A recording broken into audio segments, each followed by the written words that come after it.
तो नमस्कार दर्शक बंधु स्वागत करुच्ची ओडिया टेक न्यूज को। वर्तमान राज्य में देखा लघुचापर क्षेत्र सृष्टि हेरा लघुचाप एवं बढ़ला विपद माड़ी आसला भयंकर बात्या आ कांदुंट चाषी मैंने। दर्शक बंधु आप जानी वर्तमान धान अमल कर समय आसी।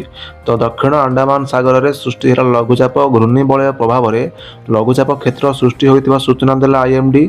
परवर्ती समय रे पश्चिम आ उत्तर पश्चिम दिग को गति करिब एही लघुचाप क्षेत्र।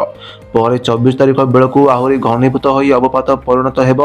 परवर्ती 48 घंटे पश्चिम उत्तर पश्चिम दिग अवसर रे अग्रसर हेब एही बात्या। हेले एहार मालास्का समुद्र संधि पार्श्ववर्ती दक्षिण अंडमान सहर रे अवस्थित रही लघुचाप, जहां नहीं चिंतार प्रत्येक लोक आउ सबुठारु आदयिक हेउछंती अधिक भयभीत हेउछंती चाषी माने। जदिओ एबे जाए यही लघुचाप क्षेत्र बात्यार परिणत हेब कि नाही आईएमडी पक्षरु कौनसी सूचना दिया जाई नाही। तथापि लघुचाप प्रभाव में सामान्य वर्षा भी चाषी मानक पई अनेक क्षति करिपारे बोली कुहा जाउची। लघुचापर रूप नेब घूर्णिबलय 26 तारिख बेलू बंगोपसागर रे बात्या नहीं पूर्वानुमान करिछि विभिन्न आंतर्जातिक मॉडल।